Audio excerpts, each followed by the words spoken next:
How awful. We did it.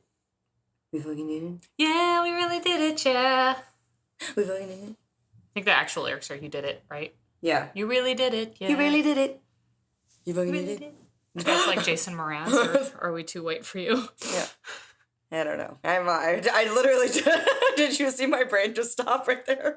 Because you were like, that's Jason Mraz? No, I knew it was Jason Mraz. Oh. But my brain literally was just like, and we're shutting down for a quick reboot. Please hold while I restart. This is what happens when it's the day after Halloween and we're recording in the afternoon.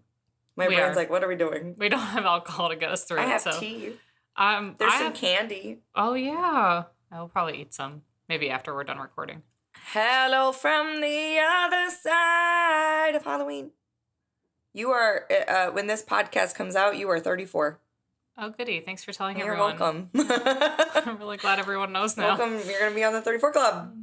Happy birthday. That was a very reluctant high five. No, I just didn't want to make a big I noise. burned my finger. It's still hurting. Ugh. Anyway, hi. Hi. Yeah, I'm old. I haven't gone to my birthday trip yet, but No. I will have gone and returned by the time this episode comes out. So How was it? Oh, I'm sure it Tanya. was magical, and I'm filled with wine, and I don't want to drink ever again. That's so not true. That's probably how I'm going to feel for at least one day. Yeah. Right now, that's how I feel right now. Yeah. I'm like, I'm so sick of wine, and I'm about to go to Napa, Yes. where all I will do is drink wine. You will be so happy to be there. I will. By the time We won't drink. Thursday rolls around, I'll be like ready to go. We won't drink the next couple days so Although- that when you're there, you're ready to go. Although I'm sure I will drink on Wednesday night in San Fran. But 100. I will probably drink sake because we're going to sushi. My mom's going to look at me like I have 10 heads because she doesn't drink sake. Yeah, she's probably going to, you get sake and then we'll get a bottle of wine. I'm like, no, I just want sake. She's very into bottles. My favorite thing about your mom was I didn't drink for like 3 or 4 years because I couldn't control my acid. Fun being old. But I didn't drink at all. Like nothing. No drinking. Yeah.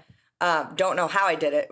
I was very cranky. I don't either. It wasn't fun being social. I hated going out. Yeah, in hindsight, I can't believe it. Yeah, I know. It's right. Looking at me, look at me now. I mean, every now and then you would have something, but it would be and it like, would hurt. You would know. You'd be like, I'm doing this because I want it and I'm taking the risk. Exactly. Okay, our assistant is running. Are you trying to protect? What are you doing? What's wrong? What's happening? What's happening? Moosh, are you good? Under attack?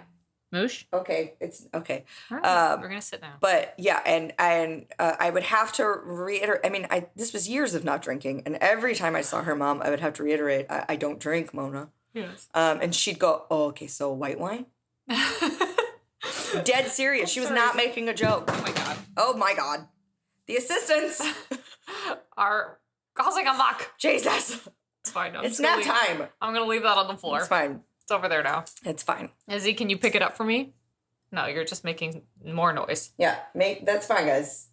God. Yeah, my mom's idea of non-alcoholic is white wine. Is white wine. Yeah, she was like dead serious. She'd be like, so white wine? Like, no wine. I don't get it. I was like, I know. Oh my god, it's like whack-a-mole with these assistants. It's the culture. What is happening?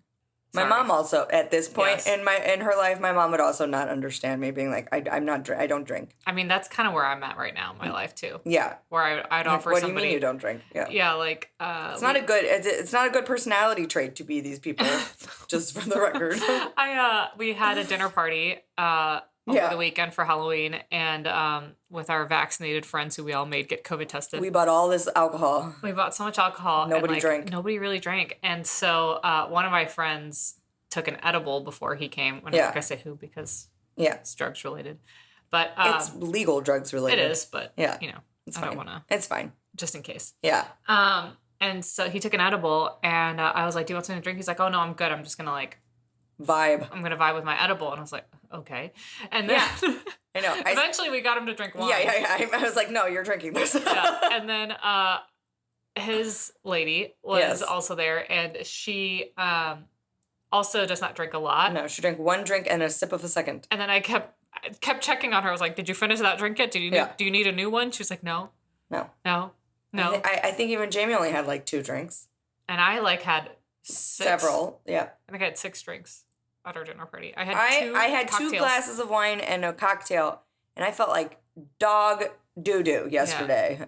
I didn't even get drunk though. Like I honestly was sober all night long. Annoying. I just drank slow throughout the entire night, and it just added up at the end of it. But that was definitely, I definitely was hungover yesterday too. I didn't feel good. No, my problem was mixing. I shouldn't have done that. Yeah, I just wanted to like curl up into my brain and live there. Which is what we did. We just watched Love Island all day yesterday, which is the exact thing to do. Yes, when you're hungover for sure. Yes. Yeah, it was fun. Anyway, we hope you had a lovely Halloween. And we love Halloween.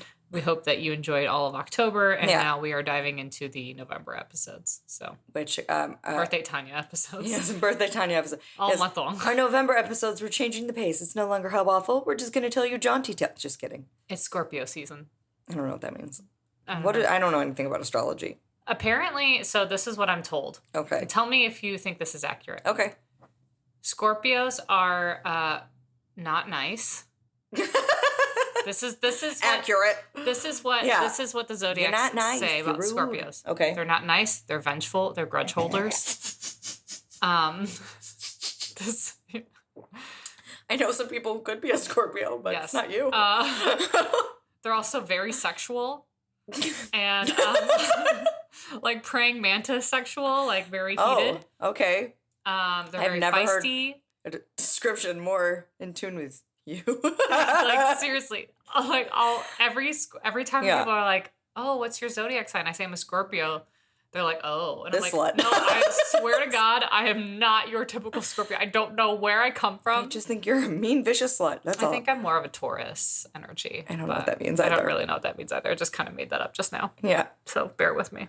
I know Cancers are supposed to be highly emotional and super sensitive, and I'm like, no. Depends. Yeah, my crying is not like I cry over like I don't know why. I don't understand my tear ducts because it's like someone could die and I'll be like, oh, bummer. But then like someone is singing on TV and I'm like, it's awesome, and I'm crying.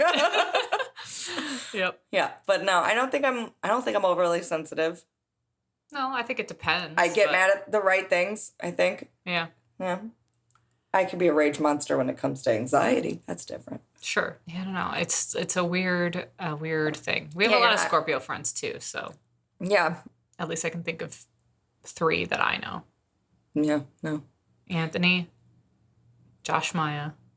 Anthony is also not even remotely close to that. Oh, no, Anthony's very Scorpio. He is? He's very vengeful. He's vengeful? Yeah, he's very much a grudge holder. Oh, okay. If somebody rubs him the wrong way once, that's it? It's forever? It's over. Oh, okay. He hates you forever. Oh, no. Yeah, he's very, like, there's, like, some people at work where I was like, why do you hate that person? I don't understand. So should I feel blessed that he likes me so much? That's what I realized. Okay, cool. After I realized he was such a hateful person. I was like, they're gonna listen to this at some point, and he's gonna be like, "Tanya just called me a hateful person." I'd say it to his face. No, he's gonna crack up, and he'll crack up. I was like, "Oh wow!" We don't speak this way about my child. And Paulie's a Scorpio. Paulie's birthday's today. Actually, yeah, I know, which doesn't make sense to me. Mm-mm. He's not a Scorpio. No. Weird, I mean, right? I don't know. He's a sexy robot. A robot who likes sex. Sexy robot. I don't understand. It's from Undeclared. Oh, right. Sorry. I'm a sexy robot. I don't robot understand. Who likes sex. Sexy robot. No? Okay. No. Oh, by the way, hi, I'm Tanya Lee. I'm B. In case you didn't know already. Yeah, it's fine. We probably should do that. I sing songs. Yeah, we always sing songs. Yep. We're like human jukeboxes. We are. So if you follow us on Instagram, we do this thing called Tuesday Tunes. Yep. Which we just reflect back on the tunes that we either sang or talked about on the show, because there's like so many tunes references on the show that on Tuesdays we share with the class. So if you are interested in that, just follow us on Instagram. We're at How Awful Podcast. The Trader Joe's guy saw my T-shirt, and I'm wearing a Michael Bolton T-shirt today. Oh, I was like, and he was like, "Who's on your T-shirt?" And I was like, "Michael Bolton." He's like, "Oh, you a big Bolton head?" Is that a thing? I was like, I don't know if that's a thing. I was like, well, it's like, I always say it was my mom's concert tee because she had this concert tee, but she got rid of it. But I found it, not hers, same one. Long story. But I always say it was my mom's concert too. It's like, yeah. And then I'm like, yeah, Bolton's the shit. Yeah. Fight me. And then did he like... Yeah, he was like, yeah, right on. Oh, he likes like literally every time, it's always a man that comments on my Michael Bolton shirt. And they're always like, yeah, Bolton's amazing. I'm like, nice. I'm finding you guys. Michael Bolton people. Yeah. Do you guys know who Michael Bolton is? Oh, my God. You know who I promise you have heard of Michael Bolton. Even if you don't know who Michael Bolton is, like off the top of your head, you have heard a Michael Bolton song.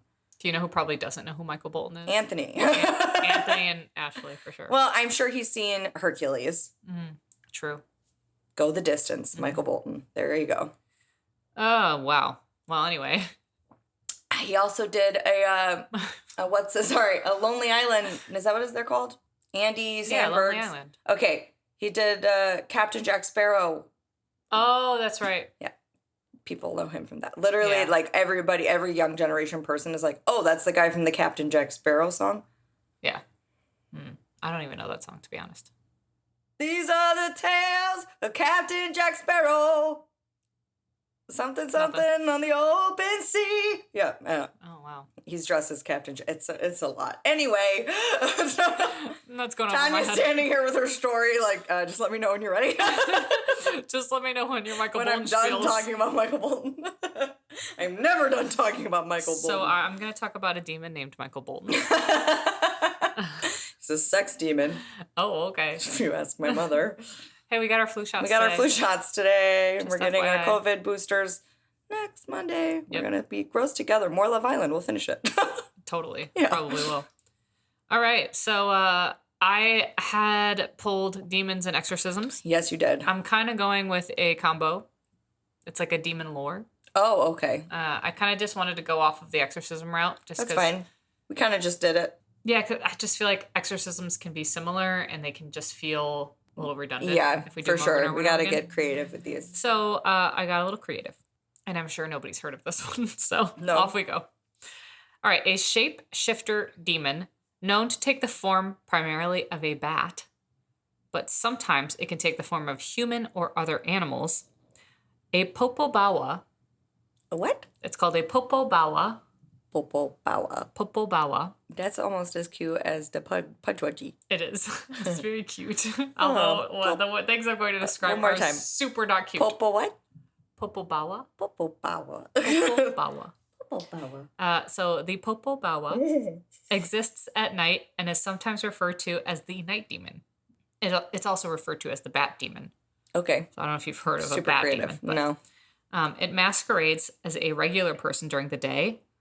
At night, it is a hunched figure with gray skin, long pointed ears, a wide mouth, fangs, and a single eye blazing in the center of its forehead, which he can use to paralyze anyone who gazes into it. Hot. Yeah, he's really scary. Upon its arrival, a smell of sulfur presents itself. It attacks all members of a household before passing on to another nearby home. Occasionally, the sound of its claws scraping on the roof can be heard before it enters. Its main form of attack is physical assault or a poltergeist-like phenomena, although sometimes it is known to perform acts of sexual violence on men. Bats? Only on men. What's it doing? It is a sexual demon. Not kidding. It's literally... It's not funny. It's not, but it's kind of weird. Yeah. So what you're saying is it's a Scorpio. Shit. I handed you that one. Yes, you did. Okay. So attacks have occurred most often off the coast of Tanzania, which is eastern Africa, an island off of the east coast of Africa, throughout the island of Pemba, primarily in the city of Zanzibar. Zanzibar. Yes. That's my favorite thing to say. Sightings of the demon only go back approximately 55 years, as the first report dates back to 1965. Trucks. Rude. It's trash. Trash clock. Me. You're not trash. Don't talk about my best friend that way. Sorry. It also appeared in 1970 and periodically throughout the 1980s and reaching its peak in 1995. It appeared again in 2000 and 2007. It oftentimes coincides with an election cycle. And some believe that it is the ghost of the assassinated president. I'm sorry, I'm going to pronounce this probably incorrectly. Abid Karum. Okay. Yes. So kind of the way it enters the home is always through an open window. And since there isn't air conditioning in Zanzibar. There's a lot of open windows. And yeah, it's an island off of the east coast of Africa. Everybody leaves their windows open. Right. It's kind of no choice there. You can't really close your window. So, it comes in through the windows of the homes, flies in, sexually assaults men, physically attacks everybody else in the home, and then flies out the window into the neighbor's home. Tells you who to vote for. Not quite. Okay. But it does seem fishy that it's only on election cycles. Yeah. I would agree.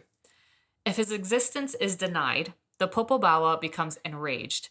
It allegedly spoke to a group of villagers in 1971 through a young girl named Fatuma that it possessed. She spoke in a man's deep voice, and then they heard the sound of a car revving and rustling on a nearby roof, so that must mean that the POPOZAO had possessed her. Every time you say that, my brain starts saying POPOZAO. No. No. POPOZAO is an amazing, award-winning tune by Kevin Federline. No. It's very bad. Now I have to post that on Tuesday Tunes. It hopefully isn't on iTunes and I can't find it. I'm sure it's there. Being visited by the POPOZAO feels like the symptoms of a waking dream or sleep paralysis. Okay. Often experienced is the feeling of being weighed down or paralyzed. Some describe a floating sensation or an out-of-body experience. These experiences are also often compared to how people have described alien abductions. The POPOZAO is a Swahili word that translates to bat wing. Some say it's called that because before it attacks, a shadow is cast by its outspread wings. Legend states that if you do not tell others of your attack, the demon will return and visit you again, this time staying longer and attacking you more violently on each subsequent visit. Rude. So it's a bit like Tinkerbell. The more you believe in it, the stronger it is. Right. So it feeds off of that power. It's a dirty Tinkerbell. Yeah. It preys on non-believers in hopes that they will spread the word and grant it more power. Right. So, yeah. Tanzania has a rich history of folklore and witchcraft. Many locals believe in spirits called shetani, which is directly translated to evil spirits. To evade this creature, the locals sleep outside in large circles around bonfires. Others lather themselves in pig's oil, believing it repels the attacks. When the demon is active, it is referred to as a POPOZAO panic. POPOZAO panic! We also had POPOZAO panic. Yeah, sorry. We definitely had POPOZAO panic. Yes. Please unsubscribe. A farmer named Majaka Hamad claims he was attacked by the POPOZAO in 1997, stating, quote, "I couldn't see it, I could only feel it, but some people in my house could see it. Those who've got spirits in their heads could see it. Everybody was terrified. They were outside screaming, 'Huyo!' It means the POPOZAO is there. I had this bad pain in my ribs where it crushed me. I don't believe in spirits, so maybe that's why it attacked me. Maybe it will attack anybody who doesn't believe," end quote. So kind of to go off of earlier when we were talking about how the POPOZAO tends to appear during election cycles, they especially occur if the election is highly controversial.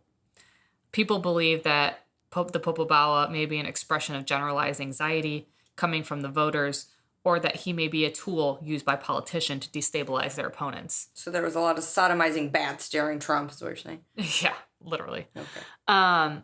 But yeah, some people think that politicians use it to instill fear. The community and the voters. Because I think one side uses it versus the other side. Yeah.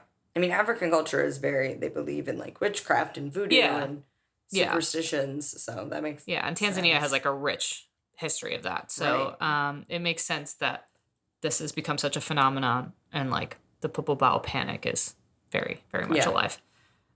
So my sources were Wikipedia, actually. Thompson Safaris' blog post called The Chupacabra of Zanzibar. Chupacabra. Mythology.net. NPR article called The Creepiest Ghost and Monster Stories from Around the World. Mm-hmm. And I watched an episode of Destination Truth on the Bat Demon. Oh. Where they tried to hunt it down. Was that on Discovery? No, it wasn't. I thought it might be, but I rented it on Amazon. But it was kind of interesting. Like they talked a little bit about the election cycle and how that must work, which I think makes sense. I just think it's kind of not really giving the voters that much credit. Fair. I think that, like we talked about, I think the culture is very, very rich in folklore. And I think that a lot of these sound like night terrors. Mm-hmm. And like we've talked about other cultures that have had like almost contagious night terrors. Yeah.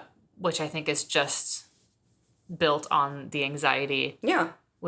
So like there was something that I said too about how like the anxiety of the voters within the election cycle. I think your stress is higher. Yeah. You're going to have more night terrors. You're going to have more people talking about these kind of events and things like that. Right. So I think it falls in line with just the stress levels more so than the fact that it's a political thing. It could be a political thing too, but I don't think it really gives them that much credit. So right. I think it's definitely anxiety based and night terror based because it sounds like a night terror creature. Yeah. Which I find really fascinating. That ends up being lore that other people experience. That's interesting. But yeah, so in the episode of Destination Truth, they did try to like beckon it in some by using herbs and I don't know what else, but it clearly did not work. But it was very funny to watch grown white men running around trying to conjure a bat demon. Seriously. Yeah. Oh, dear God. Yeah. Please tell me that there were, like, natives watching that, like, these idiots. They weren't watching the hunt, but they did interview a couple people that were had experiences with the night demon. Okay. Interesting. I just always like when there's, like, the people who actually, like, know what's up. But nobody's actually ever seen it that I know of in the reports that I found. It's a feeling that comes over them. And I was like, this sounds like a night terror. Of a demon bat. Got it.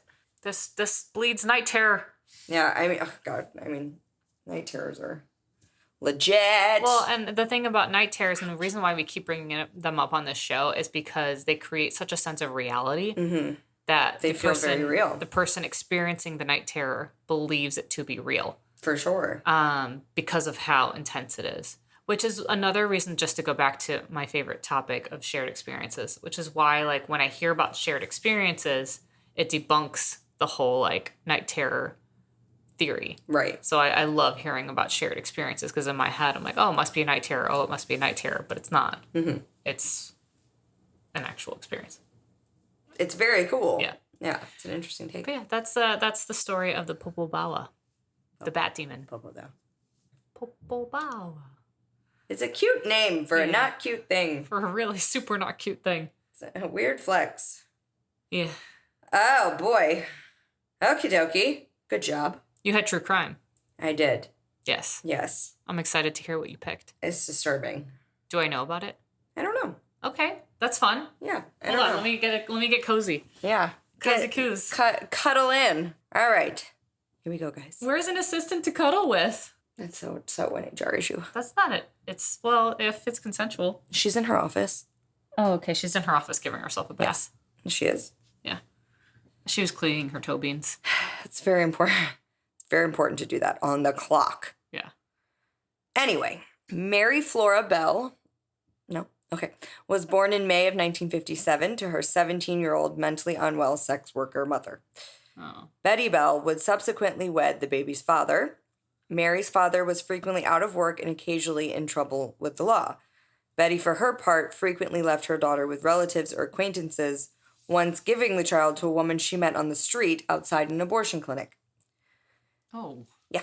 The Bell home in Newcastle, England, was filthy and sparsely furnished. At school, Mary became known as a chronic liar and disruptive pupil. On occasion, she voiced her desire to hurt people. Oh, this is a lady killer. It's even beyond that. Cruel urge surfaced on May 11th, 1968, when Mary and Norma Bell, no relation, were playing with a 3-year-old boy on top of a Newcastle air raid shelter. The boy fell and was severely injured, but the incident was written off as an accident. Oh. On May 12th, the mothers of 3 young girls informed police that Mary had attacked and choked their children.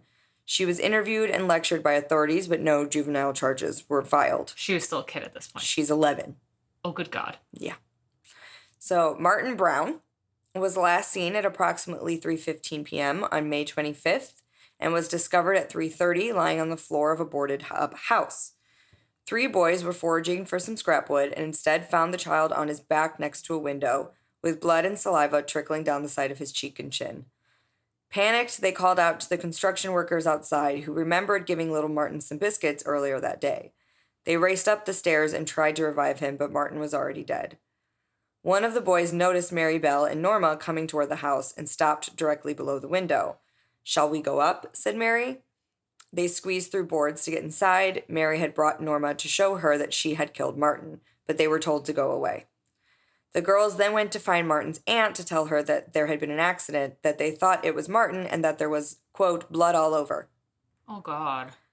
Mary told the woman she would show her where he is. Strangely, the police could not find any signs of violence. A bottle of aspirin was nearby, assuming he ate them all. There were no visible strangulation marks or any other marks on the child, and therefore the authorities believed his death was accidental. The Criminal Investigation Department was not called in. The official report on Martin Brown declared the cause of death open, but the Scotswood community couldn't simply let go of the tragic death, so they marched and protested against the dangerous conditions of the condemned buildings in the neighborhood. So that's what they're blaming that for. Meanwhile, the true menace of Scotswood, Mary and Norma, were giving Martin's aunt the creeps with their prying questions. This is a quote from the aunt. She said, quote, "They kept asking me, 'Do you miss Martin? And do you cry for him? And does June miss him?' And June's his sister. And they were always grinning. In the end, I could stand it no more and told them to go out and not to come back." Sorry, June is Martin's mother. Martin's mother, June Brown, was also bothered by the girls. Oh. After hearing a knock, June opened the front door to find Mary standing there. Quote, "Mary smiled and asked to see Martin. I said, 'No, pet, Martin is dead.' She turned around and said, 'Oh, I know he's dead. I wanted to see him in his coffin,' while she grinned.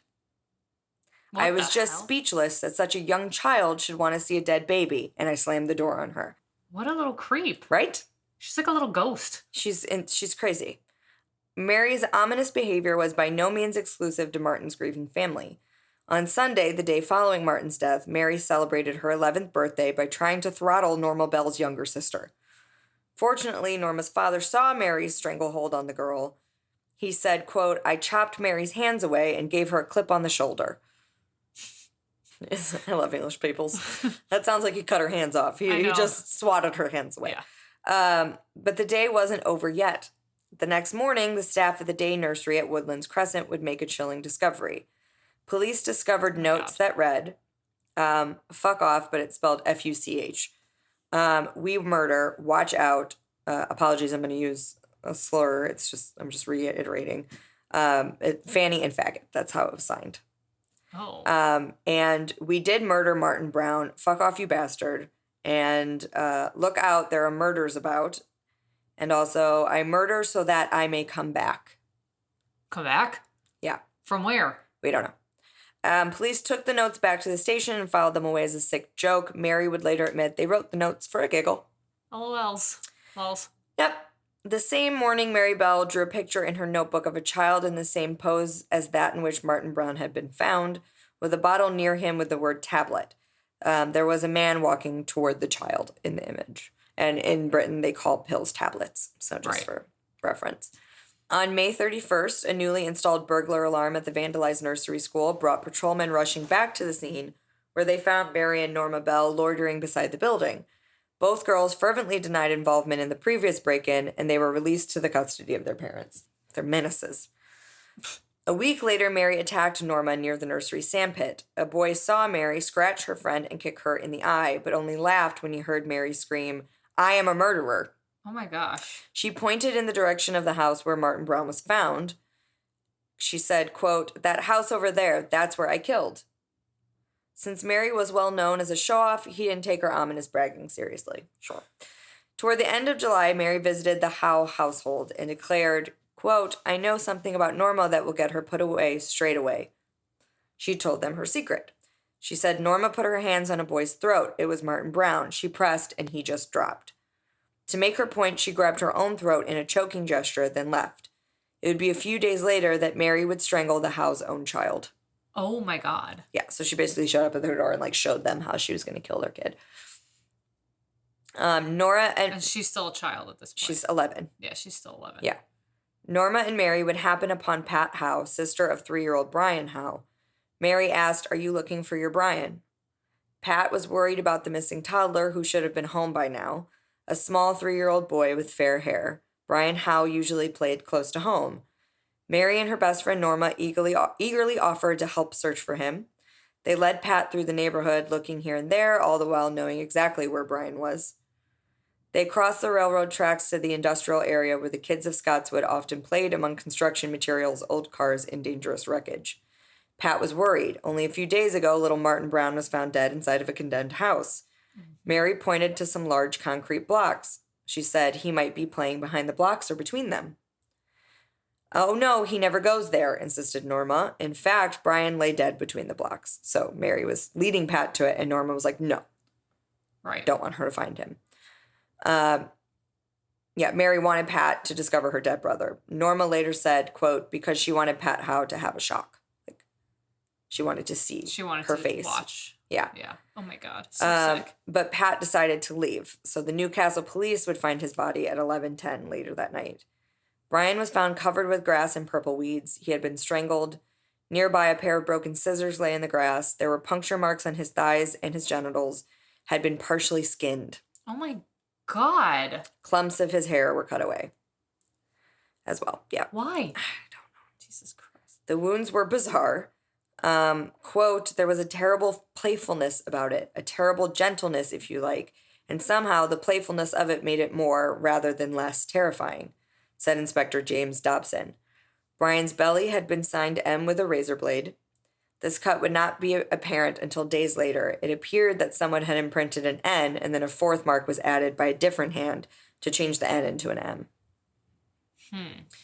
In this summer of 1968, Scottswood, an economically depressed community 275 miles north of London, was in a state of panic. Police flooded the community, interviewing kids between the ages of 3 and 15. The adults wondered if Martin Brown's accident was also murder. We were real nervous, said Martin's aunt, but the kids themselves felt it too. Mary would be quoted as saying, Brian Howe had no mother, so he won't be missed. What? Yeah. Mary was evasive and acted strange. Norma was excited by the murder, remembers one authority. Quote, she was continually smiling as if it was a huge joke. This is so messed up. Yes. I don't like this. No. As the investigation narrowed on Mary, she suddenly remembered seeing an 8-year-old boy with Brian on the day he died. The boy hit Brian for no reason, she claimed. She had also seen the same boy playing with broken scissors, but that boy had been at the airport on the afternoon Brian died. So the boy she claimed. Trying to pin it on somebody else. By revealing that she knew about the scissors, which was confidential evidence, Mary implicated herself. Yeah. She described them exactly. Quote, like silver-colored and something wrong with the scissors, like one leg was either broken or bent. It was becoming clear that either Mary, Norma, or both had seen Brian die, and one of them was probably the killer. Brian Howe was buried on August 7th. Detective Dobson was there. He said, quote, Mary Bell was standing in front of the house when the coffin was brought out. I was, of course, watching her, and it was when I saw her there that I knew I did not dare risk another day. She stood there, laughing and rubbing her hands. I thought, my God, I've got to bring her in, or she'll do another one. Oh, my God. Before Brian's funeral, Dobson questioned Norma again. She now claimed that Mary told her she killed Brian and brought her to see his body at the blocks. Mary told Norma, quote, I squeezed his neck and pushed up his lungs. That's how you kill them. Keep your nose dry and don't tell anybody. When she saw Brian, Norma knew he was dead. His lips were purple. Mary ran her fingers along his lips. She said she had enjoyed it. That's what Norma said. So that night, Norma was taken to the police station to give an official statement. Norma's story shocked the police, who wasted no time in picking up Mary Bell at 12:15 that night. Her intense blue eyes were bleary, but she kept her wits. It says, quote, this is a quote from Dobson to Gita Cerny, who has written extensively on the case. He was a journalist. Dobson said she appeared to see herself in a sort of cliche scenario of cops and robbers film. Nothing surprised her, and she admitted nothing. I have reason to believe that when you were near the blocks with Norma, Dobson said to her, a man shouted at some children who were nearby, and you both ran away from where Brian was lying in the grass. This man will probably know you. Mary responded, he would have to have good eyesight. And he said, why would he need good eyesight? And she said, because he was clever to see me when I wasn't there. God. Then she stood up and said, I'm going home. This is being brainwashed. Dobson wasn't going to let her go, but at one point Mary asked, "Is this place bugged?" In the end, she refused to budge. She said, "I'm making no statements. I have made lots of statements. It's always me you come for. Norma's a liar. She always tries to get me into trouble." At 3:30 a.m., Mary was permitted to leave, Dobson second-guessing himself, but after seeing Mary's behavior at Brian's funeral and gathering additional testimony from Norma, he brought Mary back into the station. He said she was very apprehensive. "She gave me the impression that she knew the time of reckoning had come." Mary now admitted to being present when Brian died, but her confession took a bizarre turn. Mary's statement had some partial truths, but for the most part was a transparent attempt to blame Norma. I'm not going to read it because it includes racial slurs and details of killing a 3-year-old, so it doesn't need to be read. No. But Dobson formally charged Mary Bell with the murder of Brian Howe. She said, "That's all right with me." What? Yep. That was her response to being arrested. "That's all right with me." He then arrested Norma Bell, who, in anger to the charge, declared, I'll pay you back for this." The girls were incarcerated at the Newcastle West End police station. Their upcoming trial would attract the attention of a fascinated yet horrified nation. The first night in their small jail cells in Newcastle West End police station, the girls were restless. This is a quote from one of the guards. "They kept shouting to each other through the doors. The police station was not accustomed to housing child offenders, and they had to make provisions as best as they could. We told them to shut up. At one point, I heard Mary shout out angrily about her mother. Mary, who had been a chronic bedwetter, was terrified of going to sleep for fear that she might mess her bed. I usually do," she confided. At home, Mary's mother severely humiliated her whenever she wet the bed, rubbing her daughter's face in the pool of urine, Mary would admit years later. She then hung the mattress outside for the entire neighborhood to see. That's part of the McDonald's triad, isn't it? Yeah. During the course of her incarceration, the women guards got to know Mary better, describing her as confident, intelligent, and cheeky. Some of Mary's casual comments would shock the policewomen, but others saw her as a scared little girl who had no comprehension of the enormity of her actions. In the middle of the night, Mary would bolt upright. Just shoot up. All right, just sit straight up. Mary's hostility had an almost naive quality. While tightly grabbing a stray cat by the neck, a guard told her not to hurt the cat. Mary allegedly replied, "Oh, she doesn't feel that. And anyway, I like hurting little things that can't fight back." Okay, sure. In another incident, a policewoman said that Mary said she'd like to be a nurse because then I can stick needles into people. I like hurting people. Yeah, we know, Mary. We get it. We know. The point's been made. We're very aware you like to hurt people. Yep. Crazy little child. Yep. If her parents were somehow responsible for young Mary's behavior, she would not talk about it. She had been taught to keep quiet, especially around authority figures. Her father, Billy Bell, had lived with the family, but the children, Mary and her younger brother and sister, were instructed to always call him uncle so that their mother could collect government assistance. One detective who visited Mary's home described it as having no feeling of a home, just a shell, very peculiar. The only life one felt was that of a big dog barking. "I've seen a lot of psychopathic children," said Dr. Orton, the first to see her during her incarceration. He said, "But I've never met one like Mary, as intelligent, as manipulative, or as dangerous." During the murder trial, Mary's behavior would do little to harvest sympathy. You don't say. Mary would say to one of her guards, "Murder isn't that bad. We all die anyway, someday." Oh, okay.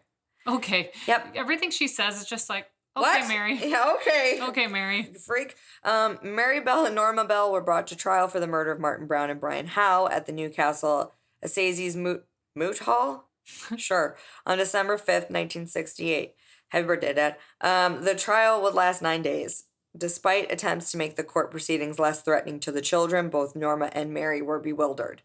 Mary appeared to be attentive, but later admitted the whole thing was a blur. Handwriting experts said that the notes were written with both girls' handwriting, the nursery notes. In fact, every single letter had to be examined separately because Mary and Norma had alternated writing. They called it joining writing. Norma testified that the idea to write the notes came about in Mary's bedroom, where they were drawing with a red biro pen. Norma said Mary wanted some notes written to put in her shoes, but Mary really wanted them for the nursery break-in. While Mary conceded that the notes were a joint idea to write, she insisted it was Norma's idea to take them to the nursery. She said, quote, Norma says, "Are you coming to the nursery?" I says, "Yes, away then." because we had broken into it before.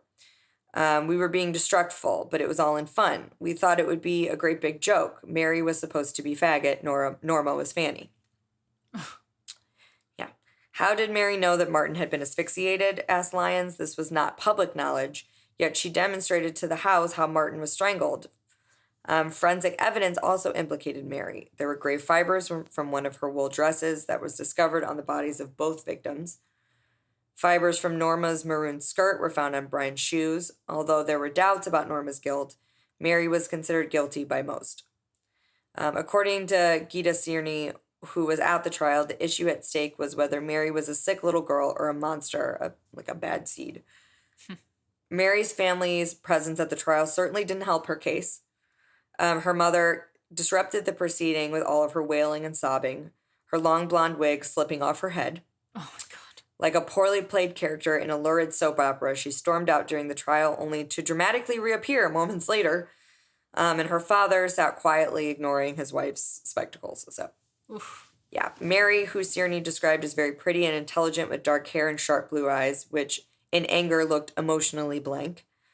Observers in the courtroom, wrote Cierney, were watching her with a horrified kind of curiosity. For such a manipulative and cunning little girl, Mary knew nothing about attracting sympathy.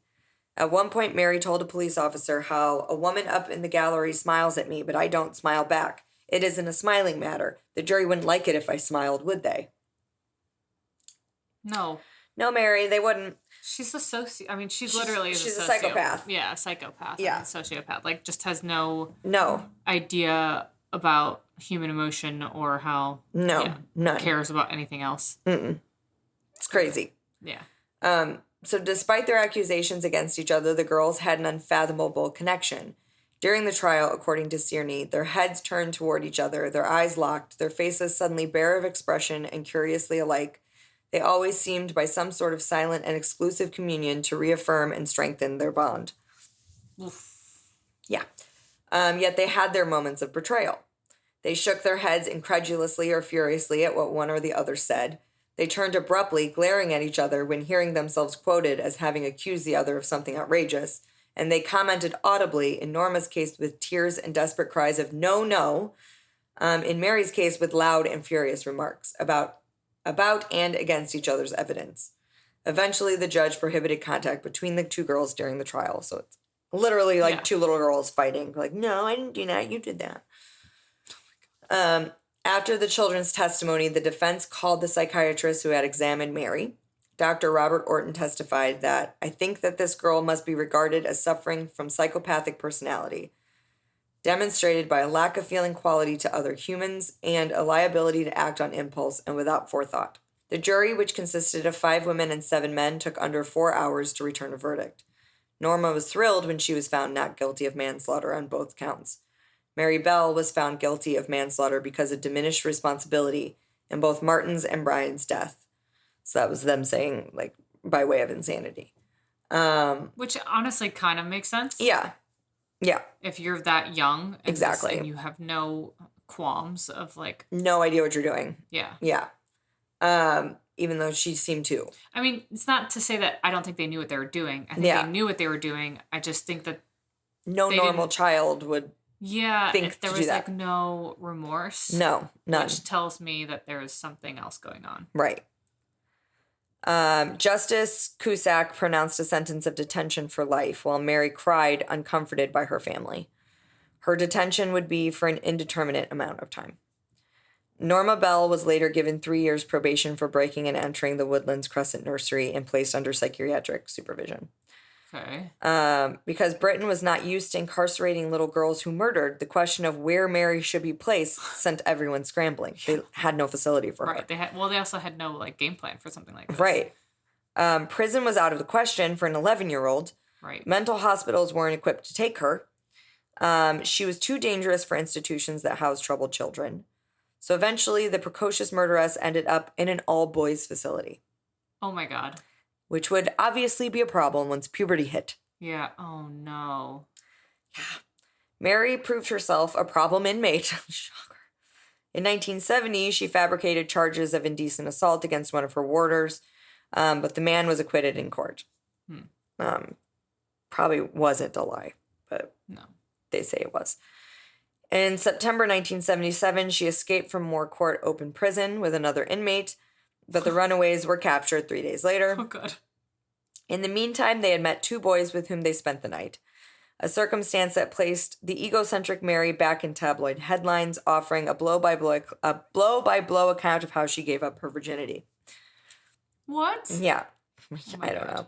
So Betty visited her daughter often, and Mary eagerly awaited the opportunity to see her mother, but she always appeared disturbed afterwards and acted out aggressively. One doctor wanted Betty's visits to stop, but to suggest that a mother be kept from her daughter was unthinkable in that era. The staff at Red Bank hated the overly dramatic and manipulative Betty.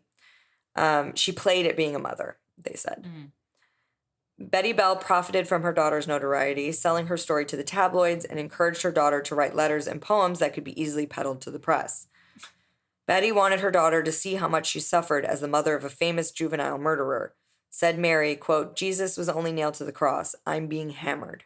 Mary remained manipulative and picked fights with the boys and claimed to have had a twin sister named Paula. Oh, Paula? Where's Paula? She said later, "I think I was inventing a twin who might have done what I really did." Oh. She was trying to place blame elsewhere. Yeah. At one point during her incarceration, she also tried to convince people she was transgender. Oh. So she'd take on masculine movements, stuff socks into her pants, paint stubble on her face. She later admitted she was trying anything to no longer be herself. Right. That makes sense. Mary was moved to a hostel a few months before her parole in 1980, and she met a married man who got her pregnant. When she found out she was with child, she had a moral crisis of sorts. She said, "If I think that almost the first thing I did after 12 years in prison for killing 2 babies was to kill the baby in me." Oh. So Mary aborted the child. Yeah. Mary Bell was released May 14th, 1980. But to be fair, that's probably for the best. Yeah. Oh, wait. Yeah, so she's released May 14th, 1980. Oh, I meant the abortion. Not I know. I said... Release, yeah. I know. I stand by what I said. Okay. She stayed in Suffolk. Her first job was in the local children's nursery. Oh, my God. But the probation officers deemed that inappropriate. Yeah, you don't say. She took waitress jobs and attended a university, but was too discouraged to stick with it. After moving back in with her mother, she met a young man and became pregnant. There was great concern over whether the woman who had murdered 2 children should be able to become a mother herself. Yet she fought for the right to keep this child, and it was born in 1984. Oh. Somehow Mary Bell had made a transition without appropriate psychiatric treatment from a child killer to a loving mother. Her years in reform school and prison yielded sexual abuse and drug addiction, yet she claims to have a new moral consciousness and deep sorrow for her crimes. Gita Tierney wrote, "In The Possibility of Metamorphosis, Mary Bell had become, for the author, 2 people, the child and the adult." Her parole officer described, quote, "Mary has made herself into 2 people for her own sake." She eventually met a man and fell in love, then settled in a small town. But the probation officer had to inform the local authorities of her presence, and soon the villagers were marching through the streets with "murderer out" signs. She lived in constant fear of being exposed. When attempting to explain what was going through her mind as a child, particularly during violent outbursts, Mary only partially acknowledged her behavior and has trouble confessing to the compulsion to choke other kids. Instead, she often describes her violence as hitting or pulling. She said, "I put my hands around her ears or her hair or something like that." Just, you did it. It's fine. I mean, it's not fine. Can't fine. accept it, but yeah. Jesus Christ. As far as killing Martin Brown, Mary's version of events keep changing from being an accident to an unexplainable compulsion. She said she had a fight with her mother and for the first time hit back.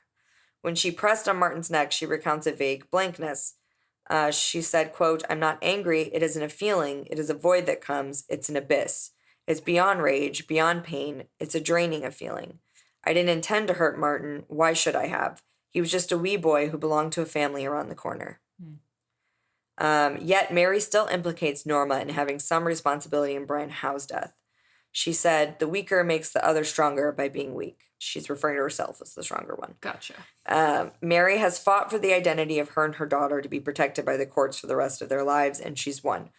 So both are allowed to live wherever they choose without the members of the community being made aware of their presence. And now, whenever any released killers or burglar, like anybody who's being released from prison, they can file a Mary Bell motion basically, so that they can live wherever they want, and authorities can't tell people that they live there.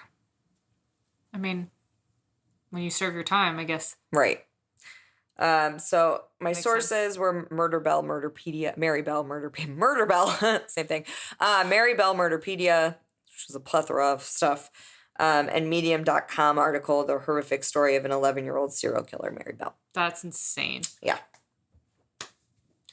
Yeah. Child killer. Yeah. It's like one of those things where it's like, do you believe that she's actually like different now and reformed now? And no. Yeah. Well, especially the fact that she didn't actually get care. Right. And there's been no care. Yeah. I mean, there's been like some studies that like when she went through puberty that like changed her brain function. Definitely changes her brain chemistry for sure. But I like, don't know. It's just, I don't know either, but insane. Just this creepy 11-year-old girl wanting to see dead babies that she killed in their coffins, gleefully. No, thank you. Yeah. No, thank you. I did not enjoy that. No? Nope. No? Nope. Can't say I did. Have you never heard of her? Never heard of her. Yeah. She's like the big one in England, other than like Jack the Ripper. It's Mary Bell. Yeah. Woof. Yeah. That was very woofy. Sorry, I didn't mean to woof. Maybe I meant to woof a little. Yeah. Sorry. You know me. I always like to go for the big bangs. Yeah. Well, do you have something wonderful to tell me, please? God, tell me something nice. Wonderful. I don't really have anything. So I'm just gonna go with I get to go to Craig's on Friday. That's exciting. Yeah. Craig's is a really yummy restaurant. It's a really yummy restaurant that celebrities are always at, and they're always fun to see in the wild. Yeah, in the wild. They're just like, oh yeah, that's a person. I mean, it's a really late reservation because it's all they would give us. If you see Elton John, I'll be I know, that's what I said to Jamie. I was like, Elton John's there all the time. Yeah. But it's a 9 p.m. Friday appointment that's like prime celebrity spotting. Yeah. So definitely. We always see somebody every time we go, but it hasn't been anybody impressive yet. No. We saw like Kelsey Grammer, and we saw Ross Jenner. Matthews, and what? You saw Kendall Jenner. I saw Kendall Jenner and Jeff Azoff, and had a severe panic attack because they sat down right in front of us at a big table. So they were clearly waiting for a lot of people. And I was with Jamie for her birthday, and I was like, I swear to God, if Harry's about to sit down, I'm going to flip this table to get out of here. I can't handle this.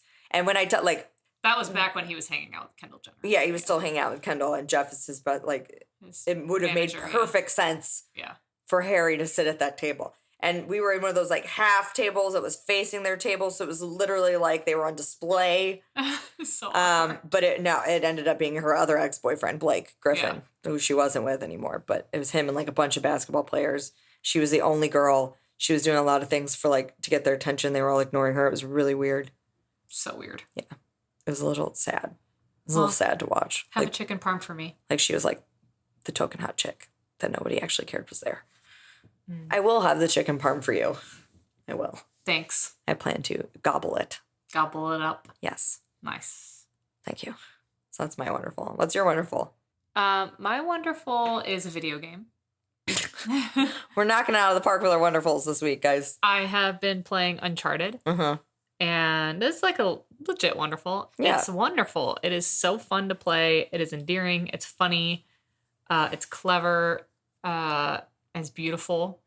It's basically like an explorer of sorts, like an Indiana Jones type character. Yeah. Who's trying to find like treasure. Fun. And he keeps running into other treasure hunters that are bad. And he's like played by Tom Holland, correct?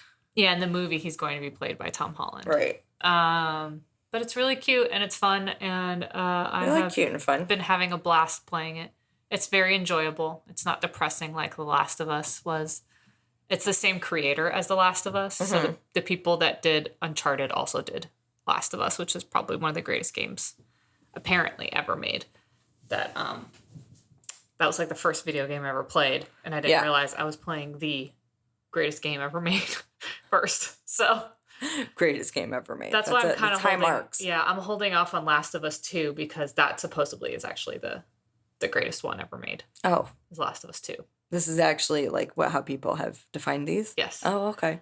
So I'm like just getting through Uncharted, and then maybe I'll do Last of Us too. But I'm kind of just like, do I want to savor the greatest game ever made, or what? You're a savorer, so I'm sure you will. Yeah. So, but right now, Uncharted is a blast. I'm enjoying it. It's really wonderful and fun. So happy for you. Yeah. You need a brain break. Yeah, I'm officially unemployed too. That's a really that is how wonderful. Yeah. But yeah. So what's your song of the week? A leftover Halloween song that I found recently. A leftover Halloween song? Yeah. It's a spooky song. Oh, spooky. And it's Demons by Haley Kiyoko. It's really fun. Oh, cool. I don't know. And then my other one would be I did not know that Hosier does a lot of dance music. Did you? No. Yeah, well, he just released an EDM song called "Tell It to My Heart," and it's a bop. Oh. Yeah. Okay, I'll have to listen to it. Yeah, it's fun. Dope. Tell it to my heart. Is that how it goes? Yep. Oh. All right, I got two as well. Okay. My first one is a cover. Okay. By Christine and the Queens. Love them. Freedom. They do a cover of Freedom by George Michael. Yes. It's so good. I'm sure. I love Christine and the Queens. If you haven't heard of Christine. I don't know how they identify, so I think it's Christine and the Queen. I'm just going to keep they just to be safe. No, it's she, her, them. Okay. Yeah. Perfect. And then my other one is the new No Rome song. Oh, yeah. Called When She Comes Around. Yeah. It's really simple, but it's really fun. It's vibey. Mm-hmm. It's cool. He's like an indie artist that's coming out with an album. From the Philippines. Philippines. He's really, really good. His other music is awesome, too. Mm-hmm. We were only 17. I was literally just going to say 17 by No Rome is a bop. I guess bops. we're done with the horror movies. We're done with the horror movie. It's no longer October, so sorry. I guess we just got to pick now. We do. All right. Celeb deaths. Paranormal. Oh boy, we're still going. Oh boy. We're still going. We're still vibing. Cool. Ready to hit you up with some dead famous people. And just dead people on my end. Just dead people and dead people. Dead people. Isn't this show just so great? We just hit the floor. Let the bodies hit the floor. No, this is an angry song. Hit the floor. Let the bodies No, this is an angry song. Floor. No, angry song. My favorite was when it came on during the dinner and Joey just started laughing. He was like, I love that this is part of your dinner playlist. I was like, of course it is. Oh, man. Well, do you want to do the spiel? Are you ready? Okay, I'll try. You can find us at howawfulpodcast.com, where all of our social medias are. We're on the tweet. We're on the Instagram. We're on the TikTok. We are on the YouTube, where you can find our episodes if you want. We're also on Meta. I refuse. We're on Facebook. It's never going to be Meta, just like Sears Tower is never going to be the Willis Tower. At patreon.com/howawfulpodcast, you can, show your appreciation to us ladies by subscribing and getting some extra goodies like blog posts and videos and supplemental material to our subjects. Yes. Accurate. Also on our website, thehowawfulpodcast.com, you can find merch. Mm-hmm. We suggest if you're buying a hoodie, size up. They run a little small. Yeah. They're really fun and cute and cozy. The t-shirts run true to size and they're comfy. Mm-hmm. Highly suggest them. The bucket hat's kind of cute. The mask is cute. Yeah. Don't buy the phone case. Unless you have an old phone. Yeah. It's very specific. You can't pick what phone case it is. Yeah, is that it? Did I do it? You can also email us. You can email us at howawfulpodcast@gmail.com. Tell us your stories. All of your stories. Sad, bad. Have you been abducted by aliens? That's what she's mainly concerned with. I just need to know. She just needs to know. Ugh. Well, I've been Tanya Lee. You have been Tanya Lee. I've been B. You've been B? Yep. Thank God. Thank God. And Moosh? He's asleep. He is really super asleep. Oh, it's cute. He is super out. Okay, well, you're sleeping on the job, so I'll say it, I guess, since you won't. We've been how awful. So is she. Oh. They're both fired. We've been how awful. Yeah, we have been how awful. And they have been awful assistants. The worst. Fired. Thanks, guys. Thanks. See you next time. She's waiting for me to sing. I don't have a song in my heart. As always, we've been B and Tanya Lee. Our logo was created by MJ Savard, and our theme music courtesy of Nikki Lou.